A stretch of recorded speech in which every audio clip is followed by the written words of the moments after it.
Hi friends, Linda here. Tomorrow I'm sending out a deep dive about learning without criticism in the Heartlight letters. But today I want to share something personal about why this matters so much to me. My daughter, when she was young, once brought home a painting from art class. She was so proud, vibrant colors everywhere, shapes that didn't quite make sense, but somehow they worked together. Pure joy on paper. Her teacher had written in red at the bottom, "Remember to stay inside the lines." I watched her little face fall. The painting went in a drawer, and she didn't paint freely again for years.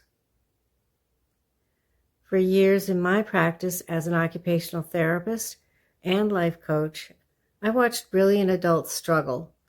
Not because they lack ability, but because somewhere along the way, they learned that mistakes meant they weren't enough. That one critical comment can echo for decades. Here's what I've learned about criticism and learning. First, when we criticize, we activate the brain's threat response. The child stops thinking and starts defending. Learning shuts down. Second, criticism teaches shame, not skill. It doesn't show them how to improve. It just tells them they're not enough as they are.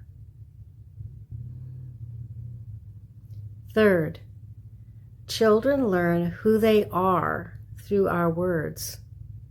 When we lead with criticism, they learn, I am someone who gets things wrong. But here's the beautiful part. There is a better way. We can have high standards and high warmth. We can guide without crushing. We can teach without shame. And that's what tomorrow's letter is all about. If you want the full framework, including what to say instead of criticizing, and why it matters more than we realize, subscribe to the Heartlight letters. The link is in the description. Tomorrow's deep dive includes a parable, the neuroscience, and practical tools you can use this week. Until then, notice where criticism shows up in your life. Not to judge yourself, just to see it. Talk soon.